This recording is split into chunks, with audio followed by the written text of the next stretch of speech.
कुछ लोग 25 साल की उम्र में किसी कंपनी के सीईओ बन जाते हैं और 50 साल की उम्र में हमें पता चलता है कि उनका इंतकाल हो गया है, जबकि कुछ लोग 50 साल की उम्र में सीईओ बनते हैं और 90 साल तक हयात रहते हैं। बेहतरीन रोज़गार होने के बावजूद कुछ लोग अभी तक गैर शादीशुदा हैं और कुछ लोग बगैर रोज़गार के भी शादी कर चुके हैं और रोज़गार वालों से ज़्यादा खुश हैं।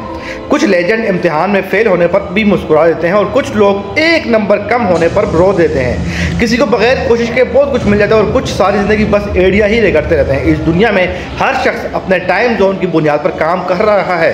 ज़ाहिरी तौर पर हमें लगता है कुछ लोग हमसे बहुत आगे निकल गए हैं और शायद ऐसा भी लगता हो कि कुछ हमसे अभी तक पीछे हैं, लेकिन हर शख्स अपनी जगह ठीक है। अपने अपने वक्त के मुताबिक उससे हसद मत कीजिए, अपने अपने टाइम जोन में रहिए, इंतज़ार कीजिए और इत्मीनान कीजिए। ना ही आपको देर हुई है और ना ही जल्दी। अल्लाह रब्बुल इज़्ज़त जो कायनात का सबसे अज़ीम शान है, उससे हम अपने हिसाब के मुताबिक वो जानता है कि कौन कितना बोझ उठा सकता है, किसको किस वक्त क्या देना है।